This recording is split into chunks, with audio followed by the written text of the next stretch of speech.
and their interconnectedness.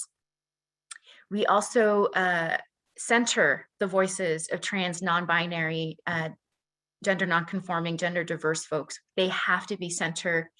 We have to do this with an equity lens. And we have to value lived experience as a very unique and essential expertise that's important for the work that we do. What we're striving for is transformation, going beyond safety, beyond compliance, but really finding a transformative way to allow our young people to thrive. And that to do so, we have to question the assumptions embedded in our systems. We have to call out system bias, and we have to remove all those barriers. So we're going to just jump right into the conversation. We have some questions that we've laid out, but we're also going to allow space for wherever the conversation goes. If something sparks and you want to go a little bit deeper, we're going to do that. And again, to the folks who are watching, you can place your questions in the Q&A. James will be helping us highlight those so that we can answer them through our conversations. So the first question that we have here are, what are the challenges? What are the challenges that trans youth face in the world, in their homes, in their schools, and in their own health, navigating their physical health, mental health? And Liliana, let's start with you. Hi, how is everyone?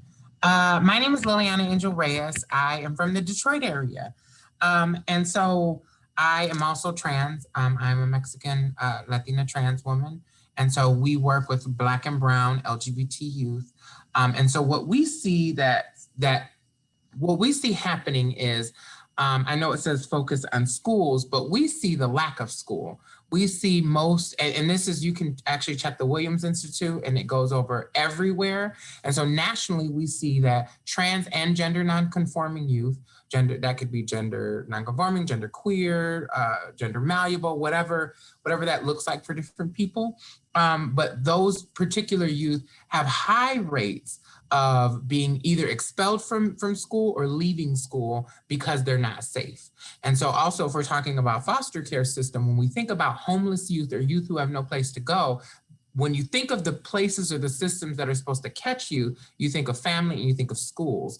When those two systems are doing more damage to youth than good, we see a lot of youth get lost in systems, and we see a lot of youth start to engage in sex work, start to engage in, when I say illegal things, I mean like stealing and doing things that they need to do to survive, which can then create an issue from them from the beginning for survival. So now they have records, now they have prostitution records, now they have thievery charges, and it can create hindrances as they grow. And they're simply young kids trying to escape violence. And then especially, so when we talk about foster care system, the Ruth Ellis Center used to have a foster care system. We had a program where foster youth came into our care, and we raised them until they were 18 and helped them get stable. And so what we've seen is probably some of the worst of the worst. And I mean, violence-wise. So I know Dr. Price, when she was talking about reunification, like that's not always where you go. And that's what she said, because we've seen youth have whiplashes permanently on their back because they were gay or trans. We've seen youth starved for as long as possible before someone did what they could. We've seen youth overdose from attempted suicide because their parents beat them. And so we take in the youth who a lot of people don't want. And so we see the trauma and the violence that happens. And I think that when people and systems start to work with them, sometimes they're overwhelmed with the youth's violence and trauma, but we have to remember that the trauma that they're feeling will probably never understand, and at least in that way. And so those are some of the things that youth may be going through. Trans folks experience the idea of suicide at about 50% more than non-trans people. And so there's high levels of homelessness, violence. Trans women of color are murdered before they're 30 to 35. So the idea of living long is really scary. And so all of that weighs on a person, especially if you're a transgender non-conforming person of color. And so just as you go through this, think about that fear of the youth to have to go nowhere, to have to do things that you might not ever think about doing, only to survive to get to see 13, 14, 15, 16. Yeah, exactly. And when we talk about youth, right, that adolescent youth period is already super challenging as you're trying to understand yourself in the world. And then, as you said, all these other things compound, and trying to understand your environment. Benny, I know that you're doing your internship and your hours in our foster care system. What else are you seeing in terms of challenges for our trans youth? Well, so a lot of things that I guess I've noticed, and part of it is through like research work, not necessarily all like directly anecdotal, but I have observed and also am aware through research that trans youth are overrepresented in the system due to a higher risk of maltreatment or neglect due to rejection from their families, and this impacts them in a lot of ways, and then when they're coming into the system, there are also so many systemic barriers to their like permanency and safety and well-being, in just how difficult it is to get systems to affirm their identity. And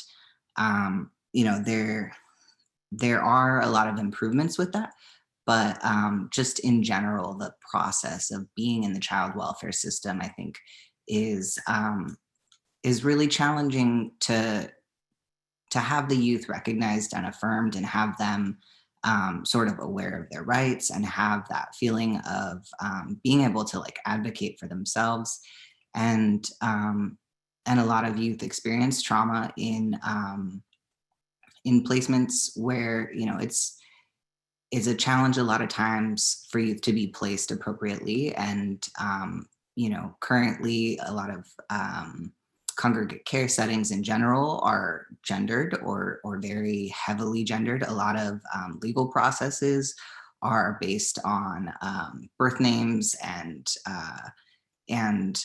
a lot of youth have like a higher exposure to things that are going to be just constantly reinforcing this idea of like invalidating gender identity. And that's going to, the barriers that they face are going to manifest in behaviors that make it really hard to find placements for the youth and to get the youth into a place of stability.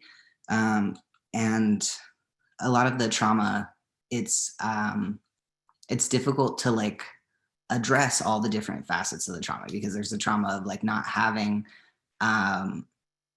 their gender affirmed, but also there's all of the other trauma that comes from being removed from the home and whatever circumstances they were removed from. And so a lot of times certain things, just in terms of affirming gender, kind of get lost in the shuffle. And it's not necessarily, an individual thing as much as like a systemic problem, that there aren't really systems in place to recognize them in a way that is like authentic. And I've noticed a lot of the laws that are kind of being created right now are inclusive of protecting transgender and gender non-conforming youth, but I think that a lot of youth in the system don't even have the safety to really present as gender non-conforming. That term kind of relies on this idea that the youth are going to be in a place where they feel safe and comfortable to like share themselves authentically and honestly without fear of repercussions. And I think that for youth in the child welfare system, it's difficult for trans youth to really even have the space to process their identity, or to share that with people and feel safe sharing that with people, when there are so many other risks to their safety and their attachment kind of happening simultaneously. Yeah, yeah. And so the concept of affirmation goes well beyond just their name, although that's a place It's that an you can example, recognize it, yeah. but it goes well beyond that. And big impact to that is the safety issue of being, physically, emotionally, psychologically safe to even begin to share that within that concept and context. Vita, what are you seeing in terms of the challenges that trans youth face?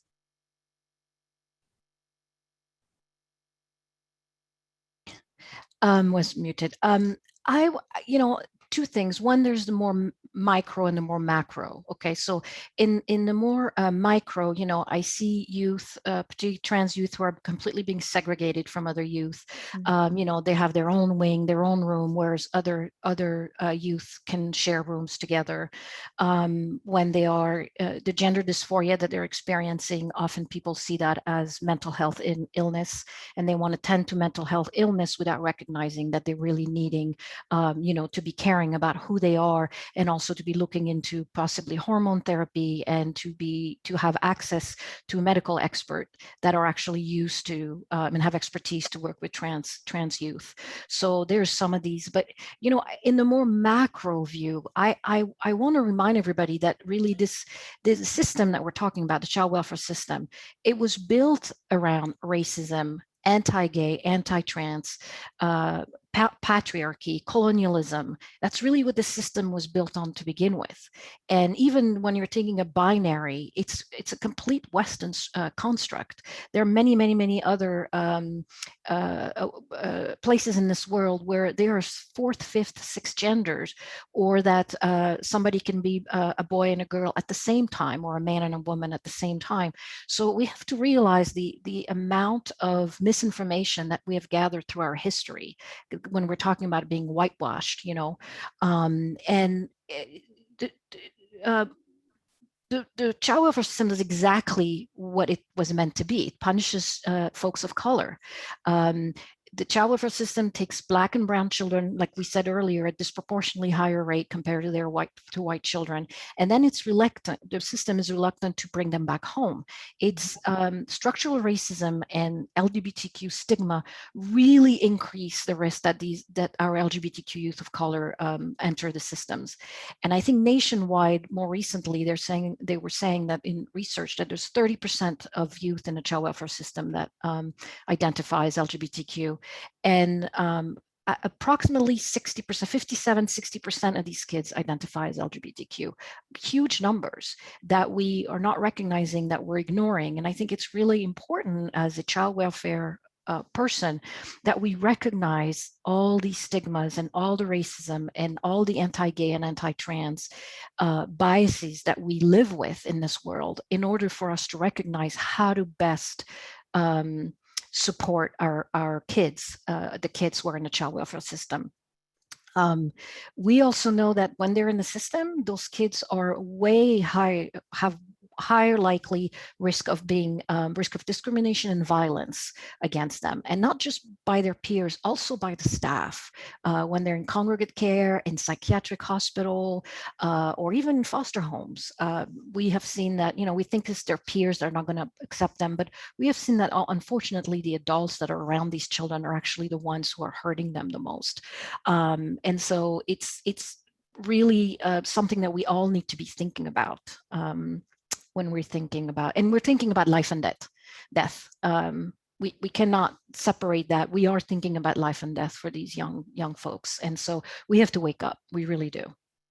Yeah, so let's go there a little bit deeper. So what, you know, how do grown-ups, how do the adults in these youth's life either contribute to the problem, or, you know, what could be done to help? What can adults do? And Vita, we'll start there with you. Sure. You know, I think Benny mentioned it earlier, there's a lot of really good regulations, particularly in California, that are coming through that are mandating that our children be seen by, for example, medical and mental health experts who have experience and expertise working with LGBTQs, particularly, you know, trans youth. We have to ask our trans youth about all of their identity, asking them their pronouns and how they like to be identified. That's fantastic, and we need to start there. But they have many aspects of their identities that they want to be recognized. When I speak I was speaking with a youth who's trans themselves and Black, and they were saying, you know, I was either seen as a trans kid or I was seen as a Black kid. I was never seen as a Black trans kid. My needs were never met in that way, and many other identities that this young person was also carrying, not just those two. And so I think we really have to see, like somebody, I think it was Liliana or Maribe, to really look at serving these children as a whole and affirming them in all of their identities. And we have to celebrate them. We have to advocate for them. We have to be comfortable in going to schools, going to doctor's office. We have to be able to go to congregate care settings and advocate for these children and not let racism and colonialism and anti-gay and anti-trans stigma influence the way we're treating these kids. And we have to find resources, appropriate resources, to be able to really honor and respect and welcome these children in our lives. Yeah. Other thoughts, Benny? How can adults, what can adults do? I think that as adults that are, providing support to these youth, a lot of times we're put in a position of gatekeeping, and we're put in a position to really have a lot of power over what outcomes the youth have, or like what kind of support they're able to receive, or we have so much power over their lives. And I think that like a lot of times really that gatekeeping isn't appropriate. Like it's not our job to really like determine, whether or not a youth needs or deserves some kind of care or some kind of service, or if they're able to make certain choices for ourselves. I think our responsibility in that role is to really share to provide the youth as much agency in a situation as possible, and really trust in their lived experience and what they're telling us. And providing youth with agency looks like giving them knowledge, like information about their rights. So Vito was kind of referring to recent laws that passed in terms of providing care. So we have AB 2119, and youth are entitled to that care. And here in Santa Clara County, we do have the Gender Health Center, and most youth, I don't think, probably know that exists. I don't know if a lot of providers are aware that that's something that they're, legally entitled to. I think that a lot of times just things that maybe we don't even think about in terms of things like haircuts or material care, things like letting youth know, we can put in a request for binders, something like that.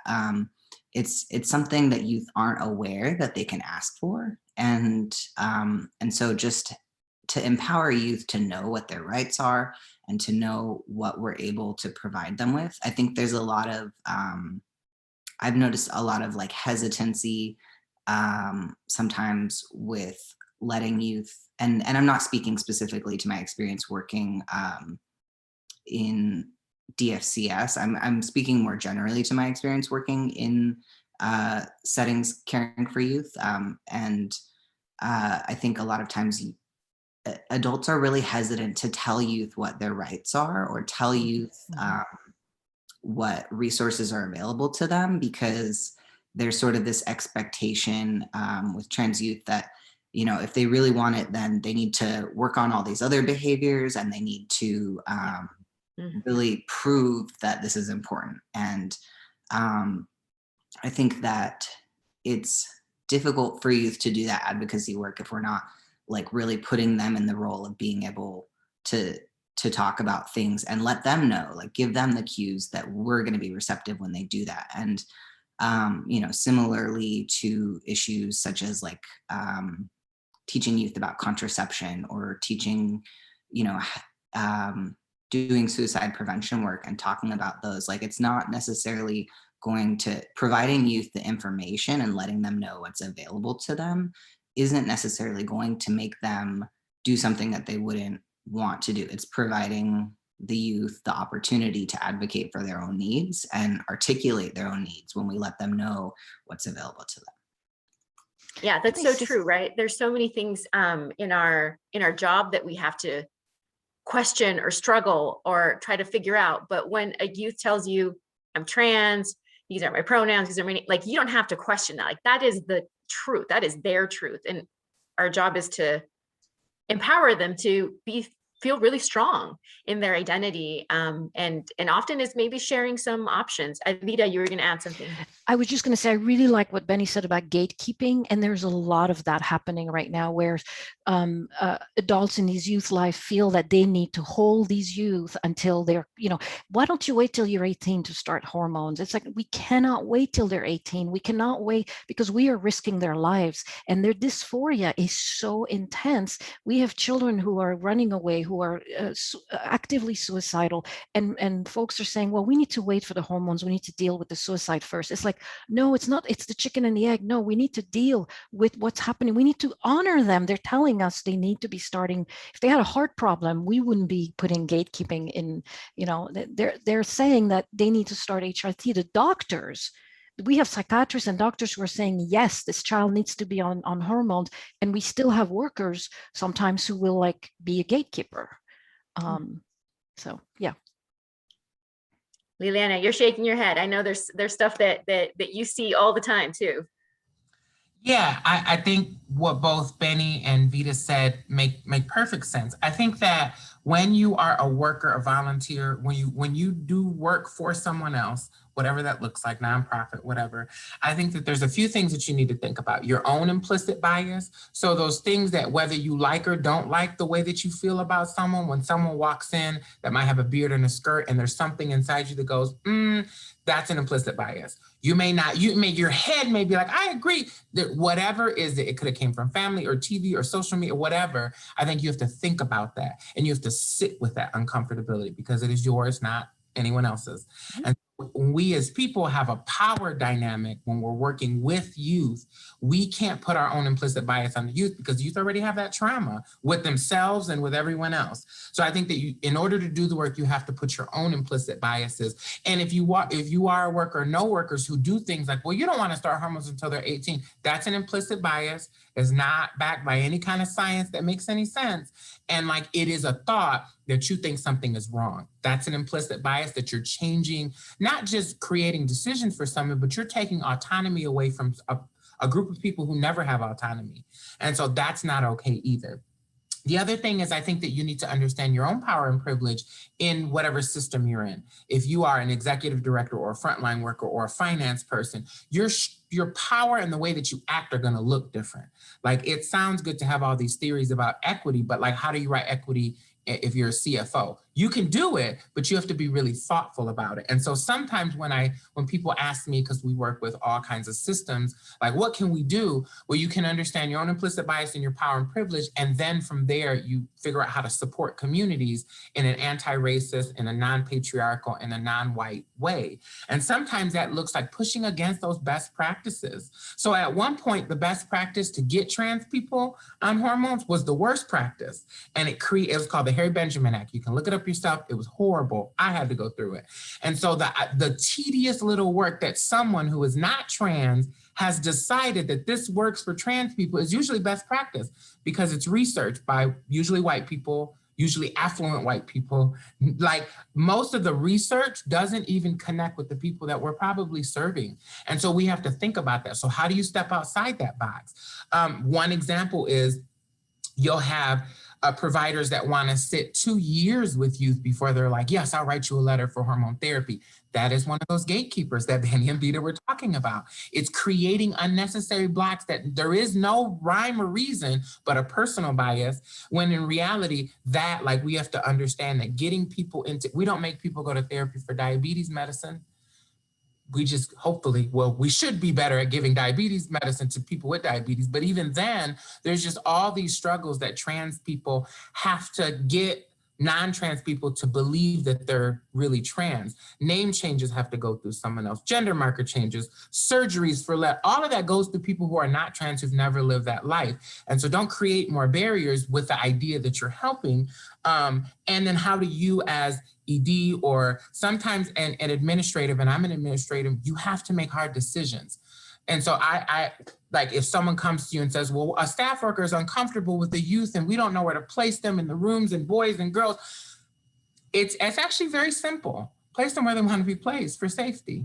And if there's something that's really urgent, that's real, then address it. But if there's this idea because someone the news said people who are trans rape people, like all of that comes from nothing. And I think that we need to be thoughtful. So really quickly, I've asked people, great, an Aryan brother is in a room and says, I don't want to be room with the Black person. 99% of the people I work with go, well, they're just gonna have to suck it up. So what's the difference between a trans person? It's because the implicit bias is, I don't know that I'm comfortable with that. And so therefore I create standards based off of my uncomfortability, not reality.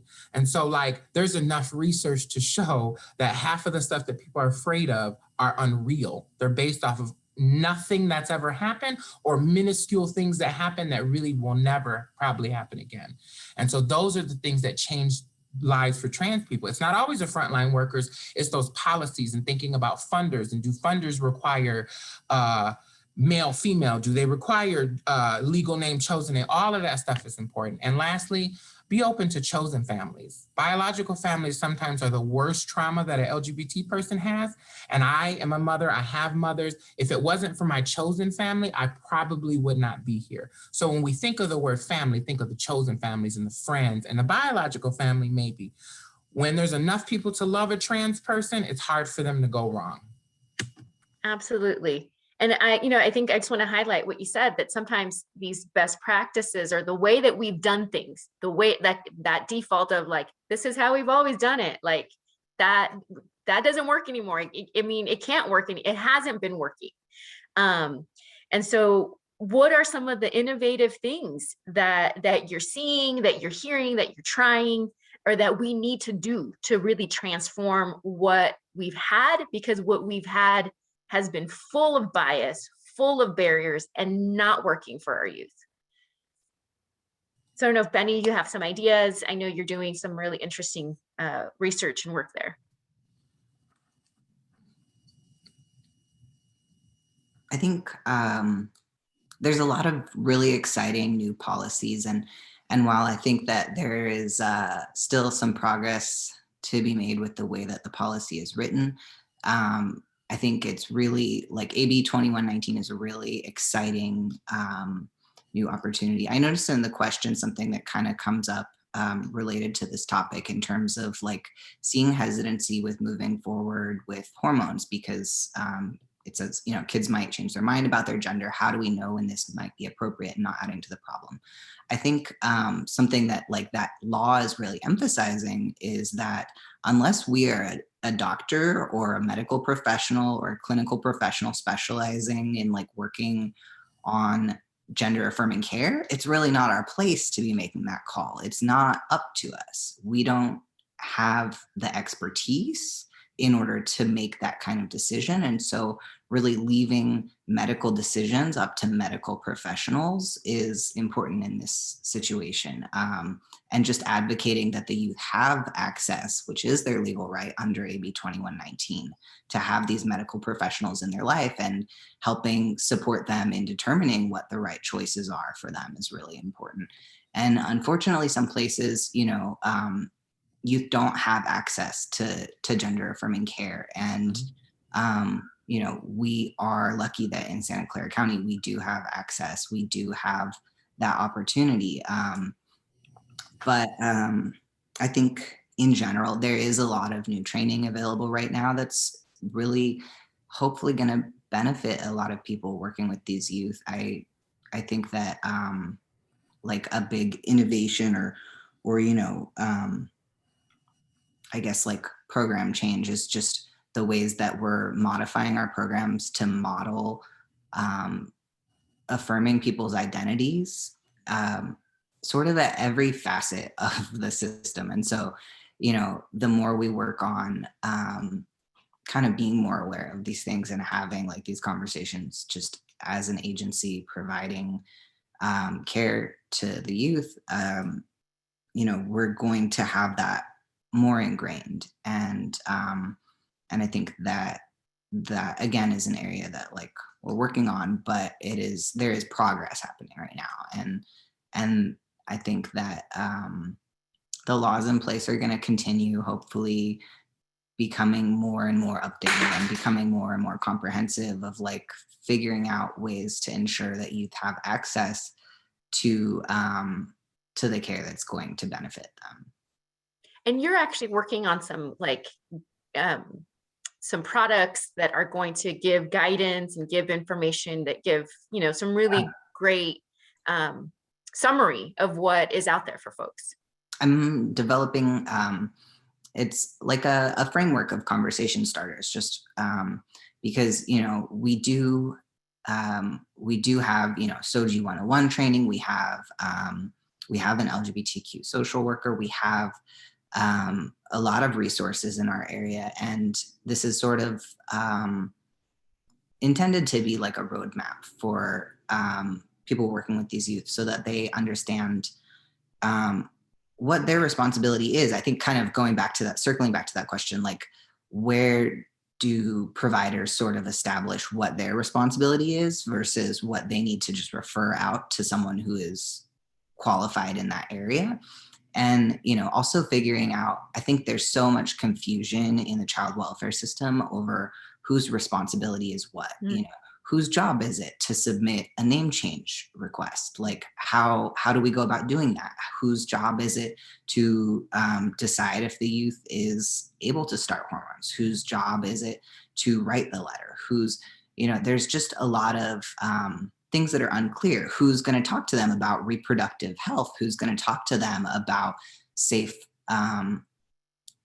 basically safety issues? And that confusion, I think, needs to be more clearly articulated to people working in the child welfare system in order for everyone to like effectively work together to support the youth, and really have that specifically laid out in policies so that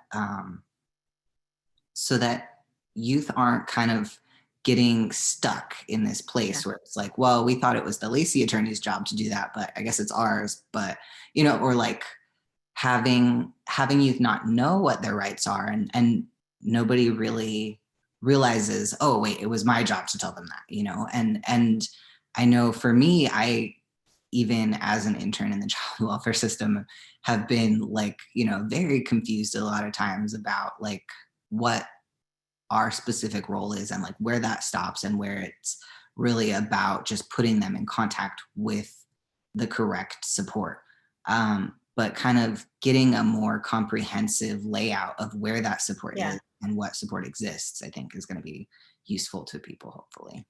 And bureaucracies do a really good job of making things really complicated and easy for no one to take accountability or responsibility, right? And so I know, Vita, your work has been really about calling that out, making sure that we lead with race, that we address the inherent, you know, anti-trans bias, anti-gay bias that's in the system, and also this piece about working with families. So can you talk a little bit about, you know, how is it, like, what, you know, this is an innovative approach because that's not how we've been doing things before.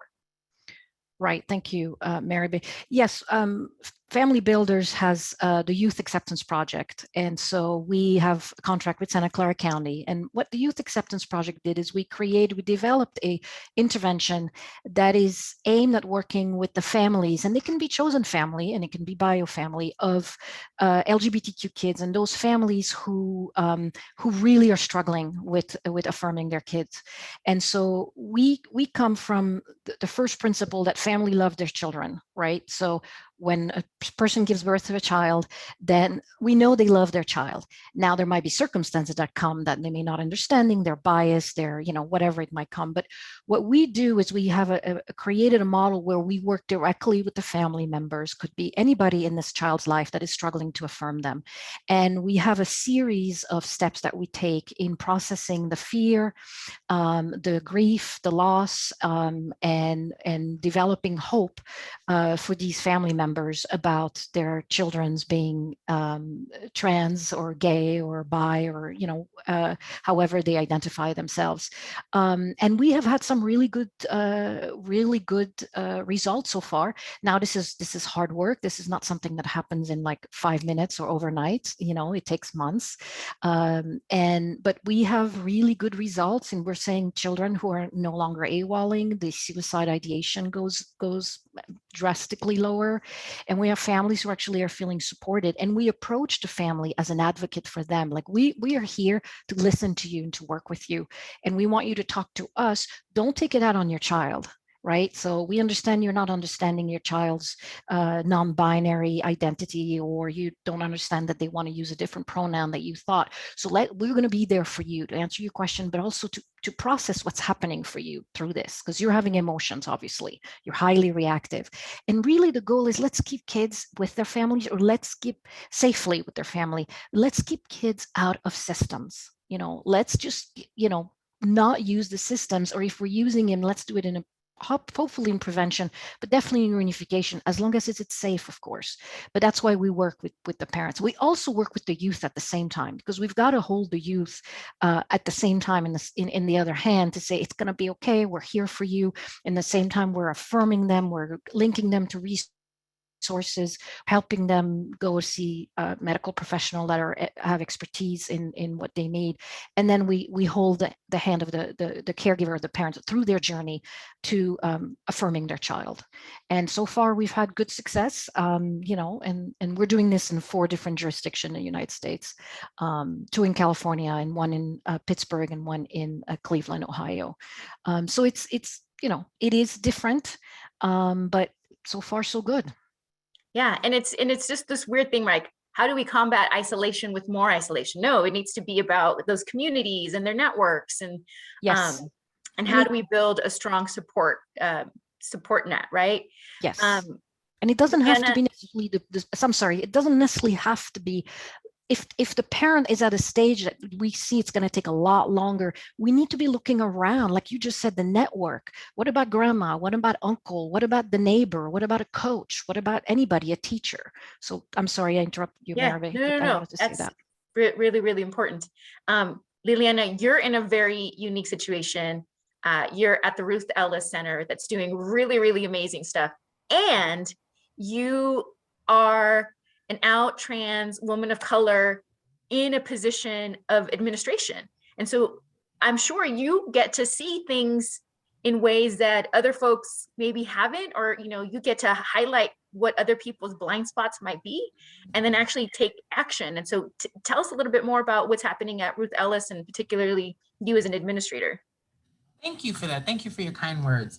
So I'm really lucky to be at the Ruth Ellis Center, because I have been in lots of places and my radical anti-racist ideas were not embraced. And they were not embraced because of funders. They were not embraced because of board. They were for whatever reason. And so the Ruth Ellis Center truly believed, first of all, it's named after a Black lesbian who was out before anyone I ever knew was out. And she owned a business. So for a Black lesbian to be out and own a business in Detroit, and she allowed young people to come and dance and just be when everyone else wouldn't. And this was a long time ago. And so we feel like it's our job to honor this beautiful Black woman, lesbian Black woman, who changed the world, or at least in our hearts, changed the world. And so our thought of being anti-racist is really at the forefront. And that looks a lot of different ways. One of the biggest things that I love about the Ruth Ellis Center that I was able to help is this idea that when Vita started, she said, all of these systems were not created for most of the people on the phone. We're not created for Black and brown people and youth and people without power. And that's true. And so one of the ways that you change the thought is to make it different. And so the Ruth Center believes in a pipeline approach. We believe that the youth that are houseless should eventually become the executive director one day. And we truly believe that. And one way to focus on that is to take away ridiculousness. Benny was talking about gatekeeping.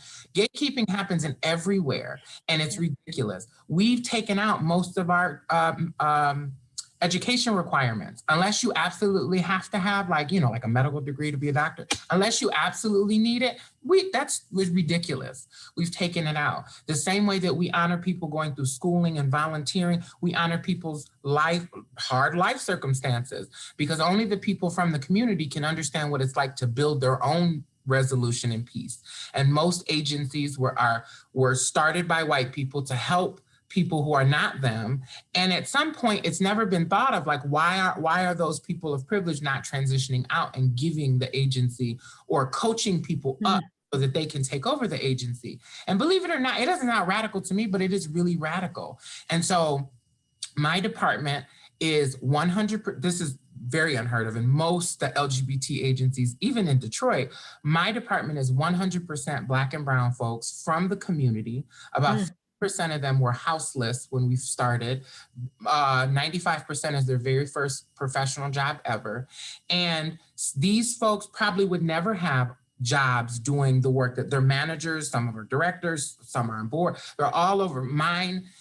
So I have 2 managers, I have several coordinators, and they're leading federal grants, and they're doing most things that I think people counted them out because of their background, because of where they came from, because they are who we're helping. And the difference is when you start to see that, it reshapes everything. This idea that all organizations are superheroes, are gonna take all the plight off of, no, that is a white approach, because I am a trans woman, have to deal with all of this. I'm not a superhero, nor do I want to be held to that. So all of the standards that make people work 20 hours a day and work super, super hard, sometimes those are really white approaches because those are created by people who are not from the community. So if they can, in their heads, if I put in 10 hours, that proves work. When you're from the community doing work, it feels different.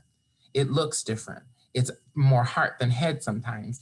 And I think appreciating that and giving into that really changes the dynamic. We talk very hard about whiteness and anti-racism and gender non-conform, all of that stuff, because I think that you have to have those difficult conversations and that conflict in order to move.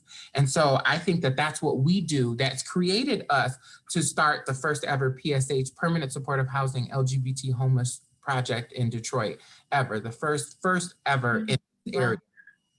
It's a 43 unit free and permanent supportive housing, so people can stay as long as they need until they get stability, because there is no research that shows that limited time in housing helps. It helps for the organization, but it doesn't help for the people. And so we try to think above that. We could have had a homeless shelter. We rotate thousands of people and we tell funders, we helped 1,000 people, but 60% of them are still back on the streets. That's not good enough for us. So, and when we were building the shelter, we met with Black trans women who were sex workers, because the shelter is right down the street from the stroll. So if they're working, then they need to be safe, because we can't pretend that we're gonna give them enough money to get away from sex work, but we can give them a safe place to live at the end of the night. And so it's being thoughtful, it's changing, it's really just bringing in community that never have a voice. And it's not just lip service. We've changed the whole structure of the PSH to literally the whole building design, even up to like how they want the walls to feel based off the youth. And most other places never have that because they're afraid of what pushback they're gonna get. We like conflict and pushback because it moves us as people. And although I am a trans person and I went through all that, I am administrative now. I have a master's degree. I'm different I'm part of the community, but very different. I hold my privilege too. And so I have to think about my own implicit biases as a marginalized person. And I think once you do that and you get people to support you and you're thoughtful of your funders, I don't apply for any funding unless it makes sense to me and we can do anti-racist work. We got another housing program where we pay for people's rent, and it is focused on sex trafficking, but the idea that many trans women started sex work way before they're 18, and sex trafficking and coercion is not just pimps and grown people taking little kids. It looks lots of different ways. And our focus is on Black trans women, and it's named after a Black trans woman who was murdered by a pastor here in Detroit. So we have a namesake. We've hired Black trans women to do the case management, to teach them case management, and then to do it. And it's changed the idea of what trans and people of color and sex work look like, at least in the state of Michigan, because it's a state grant. And really and I want to be clear, that was by a white person. So it wasn't by a person of color. It was by an awesome white, straight, cis ally who gets it. He gets his privilege. So really hire people, be thoughtful, lots of training, and just, you're going to make mistakes. Get through it. You'll be fine. So two really important things that I want to, lots of things to highlight, but two that I want to underscore is this last example is somebody who knows their privilege, understands their privilege, and is also willing to leverage that privilege to amplify community voice, right? So that's a clear example of how you use privilege in a really great way. And the other is for any policy or administrators who are listening, when you get confronted with a challenging question, use Liliana's framework of cut the ridiculousness. Cut the ridiculousness. That's how you move forward in making sure that you get the best thing for young people. Cut the ridiculous. So I'm going to use that. I'm going to quote you on that. I'm going to use that moving forward. So we've talked about a lot of things, and we've defined the problem in so many different ways, right? That's a systems issue. It's a system that's embedded with racism, with transphobia, with anti-gay bias. Tell me a little bit more, and this is to everyone, tell me a little bit more about how else we need to define this problem, and whose problem is it? Who needs to react or respond to this?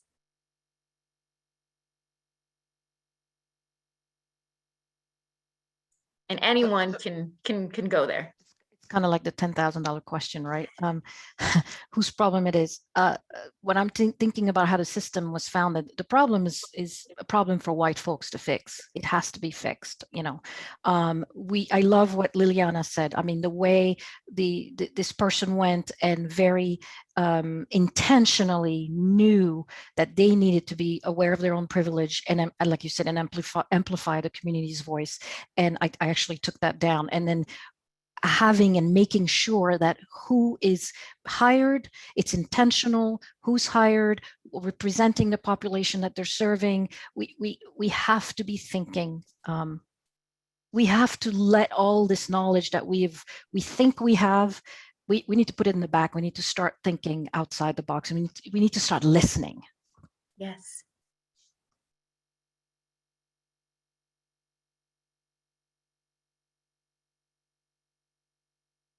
I think I really appreciate what's been said too, and I think to kind of touch on what Liliana was saying in terms of it's so important to have people from the community being served, in positions of power when like addressing these kinds of problems, and I know that that's really challenging. Because just within the system of like bureaucracy, I think in child welfare, it's, sometimes it's hard to determine, like, if you're not in a position of power, of determining who's getting hired, of determining that people from the community are the ones serving the community, it can be kind of overwhelming figuring out how to provide that support if you don't have that kind of role. But I think one thing that I've noticed, and I definitely, have that duality of like lived experience as a trans person who has spent time in the child welfare system and grown up in that environment, and also trying to like navigate professional situations. I think that a lot of times lived experience is really like undermined and not treated as valuable. And I think that even when something that isn't lived experience, when it's something that is a evidence-based practice, or it's something that has been thoroughly researched, is being presented, if people in lived experience positions are being questioned on that as that being fact, it's it's sending the message that that's not as valuable in this capacity. And it's definitely kind of an issue that I noticed, that even just as providers questioning the youth when they actually are comfortable with sharing about their identity, like I think also like that intentionality in just honoring the identities of like the people that are doing the work who are from the community, and honoring, the youth who are disclosing things. It's really important to believe people when they say, they are who they are. And even if you don't understand that experience or share that experience, it's like you can still recognize that their experience is valid without having a question that they don't need to prove that to you. And I think that it is everyone's problem. I think that, you don't even know in a lot of situations if you're going to be working with someone. I think some people kind of think it's like a separate issue because they don't know of any transgender or gender diverse people that they're working with, but they might not know, they might not feel comfortable disclosing that yet, and really trying to work so that like we as people and as an agency are like a safe place for people to share and to advocate for themselves, I think is important. Yeah, and it's that deep sharing, right? Or that deep listening that I think Vita was talking about. And I also want to just underscore a couple of things that you mentioned. This lie about objectivity and us needing to be neutral. No, like we need to make sure that we provide the best for the young person. And that lived experience is an absolute necessary expertise. And so we need to honor that. We need to value that. And we need to have our systems recognize that in the way that, it hasn't. And even when we talk about evidence-based, right? Like that's coming from a long history of racist practice too, right? Like it's, let me show you the evidence. Trans kids are dying. What more evidence do you need, right? It's not working. We need to do something different. Liliana, any other thoughts about, how else do we need to, what other factor do we need to use to define the problem, and who needs to respond to it? I think it has become everyone's responsibility, which is not always fair. Like it's not really, it shouldn't be my responsibility. It shouldn't mean that trans or gender nonconforming people have to work in this field in order to do work. Like some of us don't want to do this. Some of us want to like be creators or a singer or whatever. And sometimes we feel like we have to do this work because we don't want other people to go through what we went through.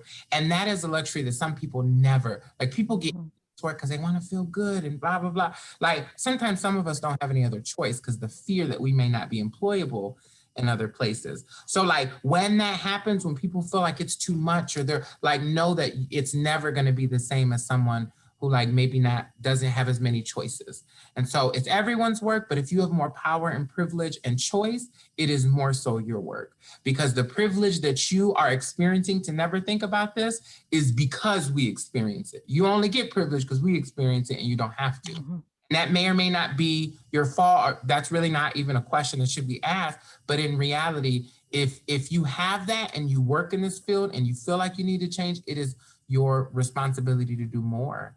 And like the talk about like white tears being, what Dr. Price was talking about, that white woman who started crying and everyone, like be thoughtful of that.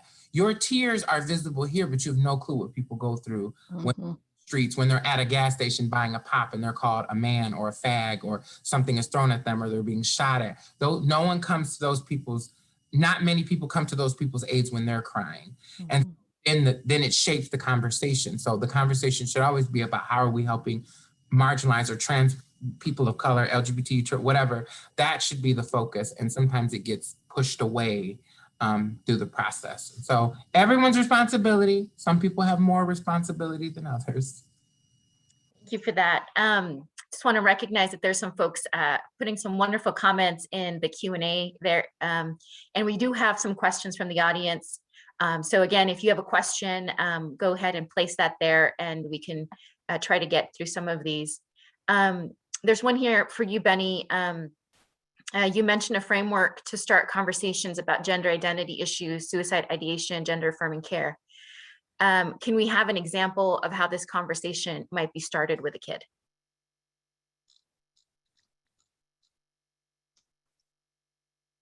I mean, I think that in that kind of situation, it does depend very much on the specific youth, but I think in terms of a framework, really, I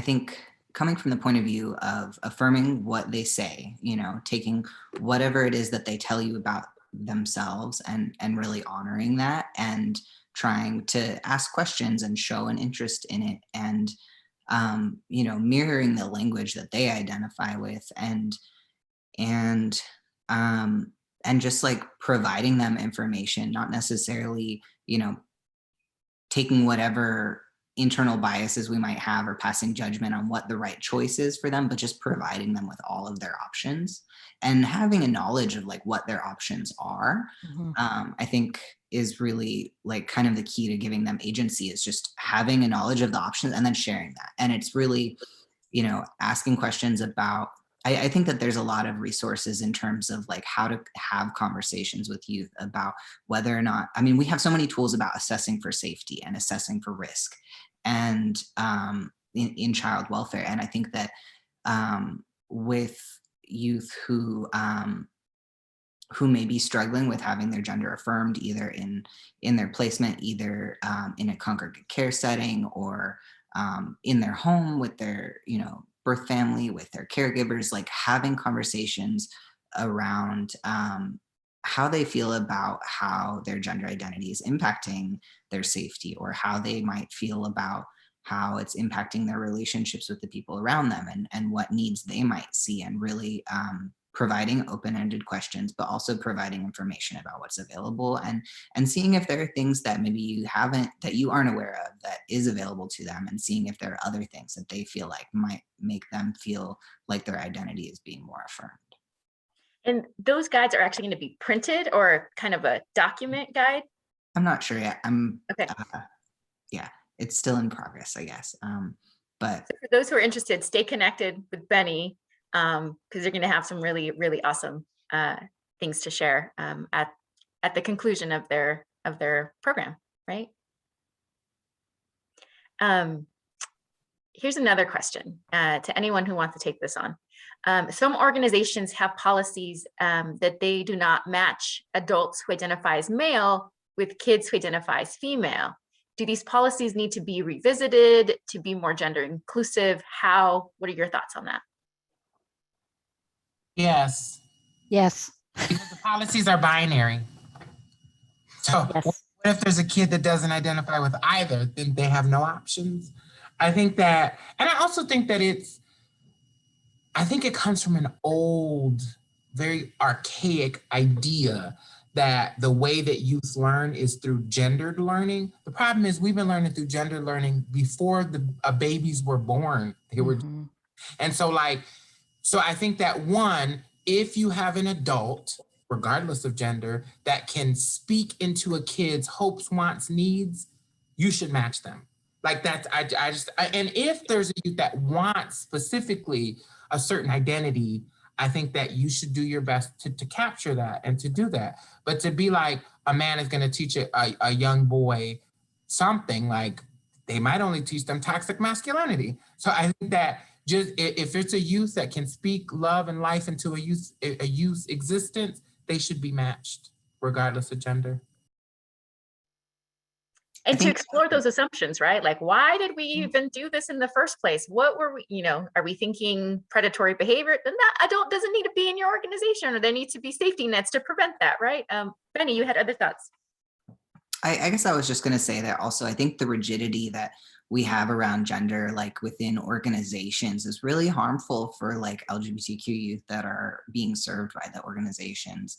I know in my experience previously, you know, working with youth, during the onboarding was asked to complete the Diana screening, which, you know, I was told that I needed to answer the screening as a woman since that was, you know, my sex assigned at birth. Otherwise, I may be flagged as a pedophile.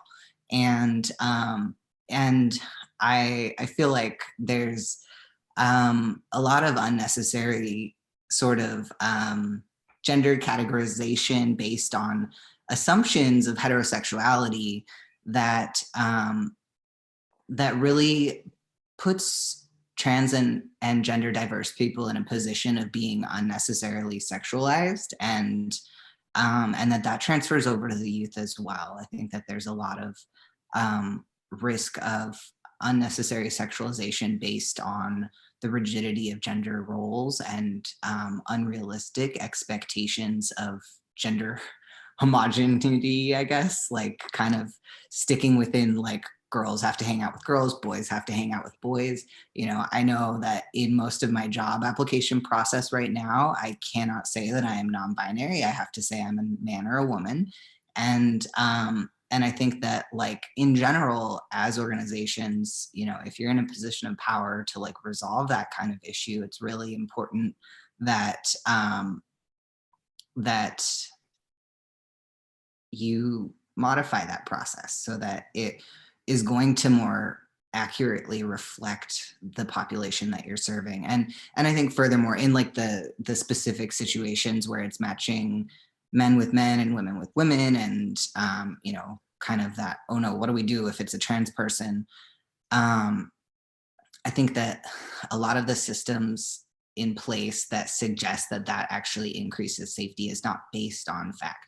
You know, I know when I had researched the Diana screening after having to go through that process, I found out that they actually had a 50% false positive rate, which is pretty much the same as if you just flipped a coin at the end of the test, you know, like it really had very little to do with sexual risk to children. And you know, and a lot of the questions were really arbitrary assumptions about gender. You know, would you rather coach a baseball team or water plants? Like, you know, it didn't really make a lot of sense. And I think that like a lot of organizations will find that if they're going through the process of like assessing the safety and like appropriateness and skills of adults that are working with youth, and, you know, making sure that they're staying involved and checking in with youth about like what they want in terms of who they were matched with, like you're going to find that again, like Liliana said, the person that has the skills and the insights and the, you know, the experiences that they want to share with that youth, or they are trained to have something to share with that youth, I think that that's going to come in a lot more importantly than like what the person's gender is, because the assumptions about what that person has to offer based on their gender isn't usually going to be accurate. Yeah, yeah. And to go back to those, you know, tools that weren't working, are more reflective of that time or that person who created the tool than it is about the community that it's trying to serve. Here we have some other questions. I know we're running up on time. So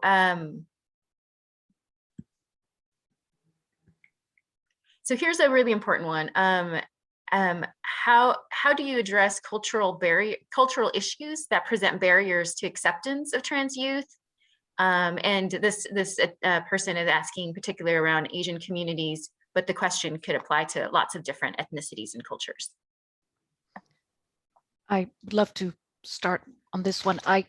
I can tell you that with the Youth Acceptance Project, what we do is we lean in. You know, people always say, oh, faith or culture, or we lean in, we learn about the faith or the culture of the person that we are talking to, and that we hope that we can hold their hand through becoming affirming. We really listen to who they are, where they come from, what their experience has been. And we do a lot of inquiries. We listen, and we establish a relationship. We also look at resources. For example, there is the Federation of LGBTQ Asian American, South Asian, Southeast Asian, and Pacific Island Organization for LGBTQ folks. So there are a lot of resources.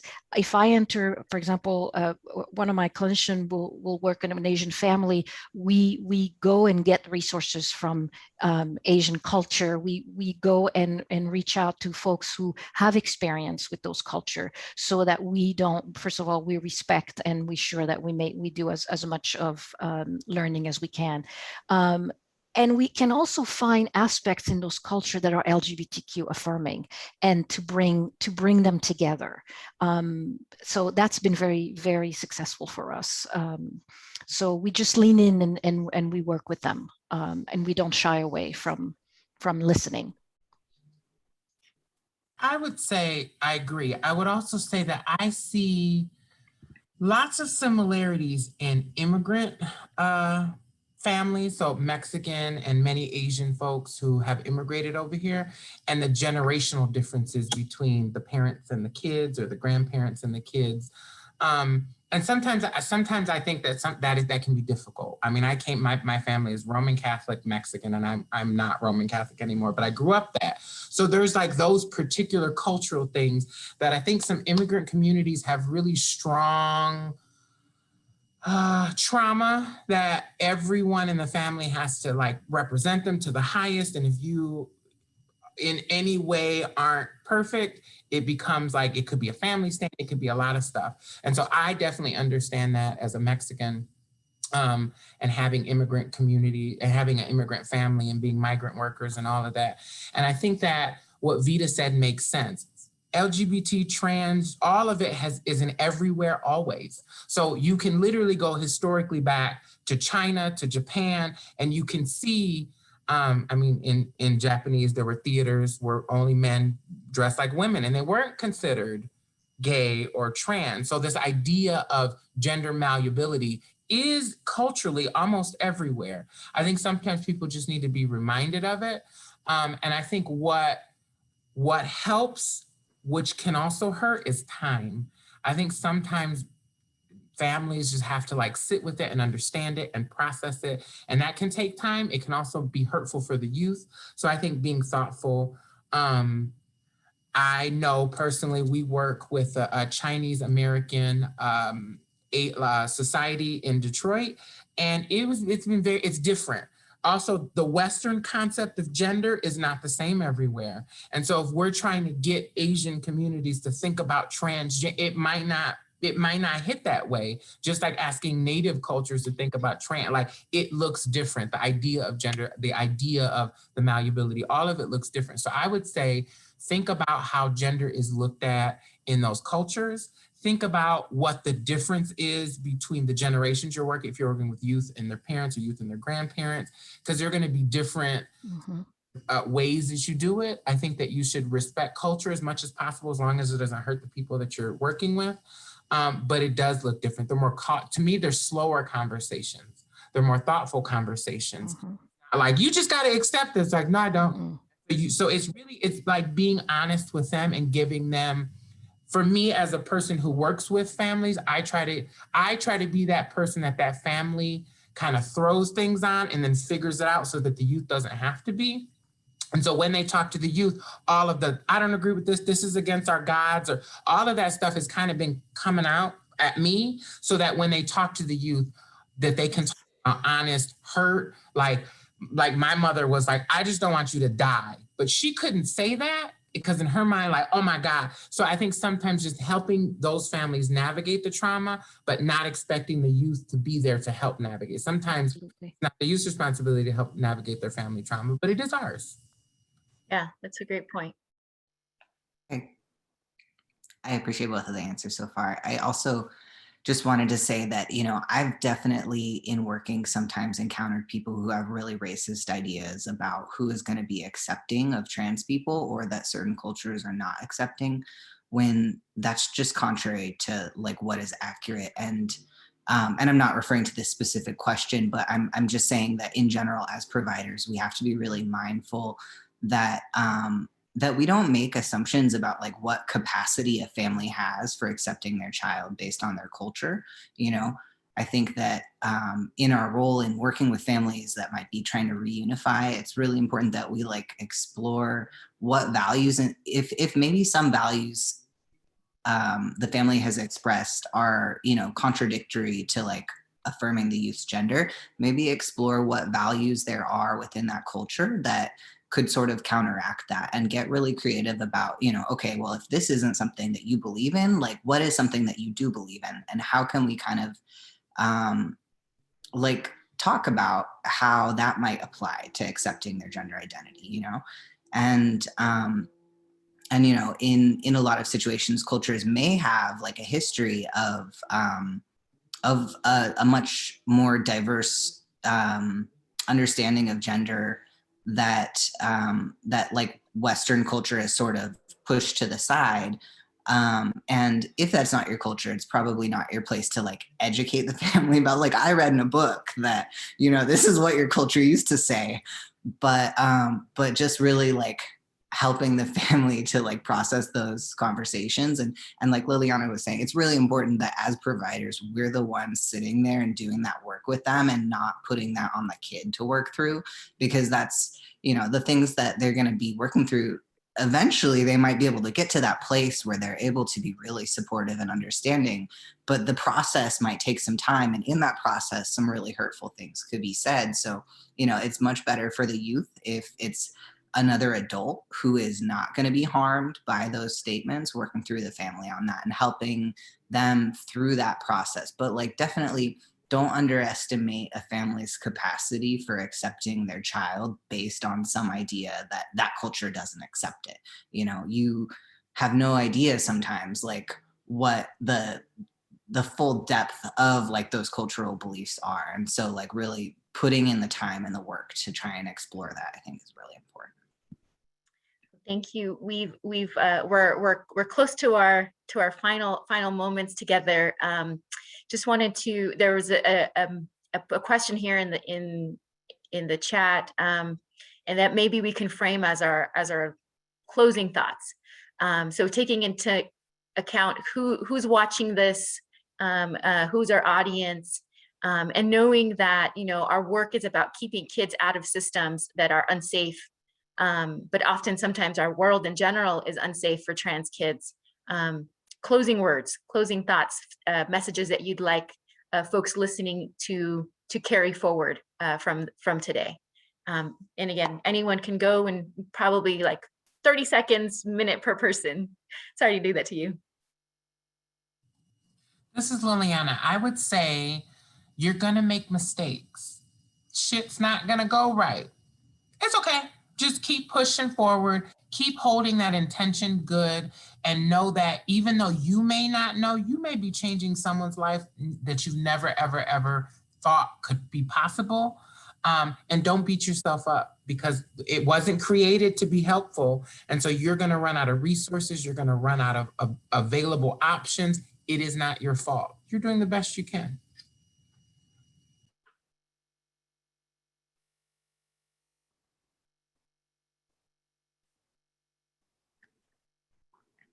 I think that just continuing to like grow and learn. I think that there's so much like it. Sometimes people can get kind of overwhelmed by like the constantly evolving language, or get really caught up in like the words that they're using. And I think that although those are impactful, like continuing to stay open to things and just like maintaining that intention of like really supporting the youth and supporting the families, and sort of bringing that principle of really like trying to recognize and honor who people are into the work we do will really go a lot further long term, because, you know, you can continue learning about resources and learning about the language and all of that, but just kind of keeping that open mind and continuing to grow is really helpful.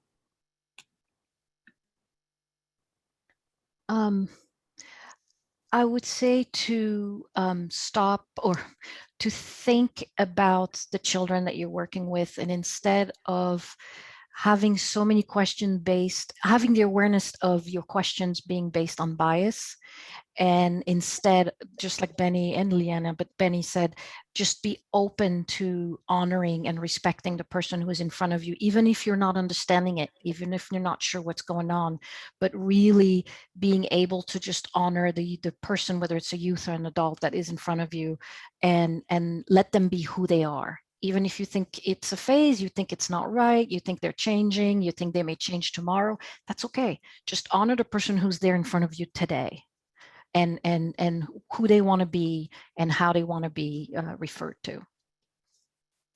Thank you. Well, thank you for this conversation. James, we turn it back to you. Thank you for the opportunity to have us engage in this way. And thank you to the audience that spent this last hour or so with us. Oh my gosh, it's been a fantastic conversation. You all are amazing. And Maribel, what a great job moderating this discussion. I can't thank you all enough. The love that you're getting in people who are saying, I don't have a question. I just want to say, this is fantastic. And I've been waiting for a conversation like this. It's just been wonderful. So thank you all so much. Thank you everyone who attended. And I hope you all have a great rest of your day. Thanks so much, everyone. Bye-bye.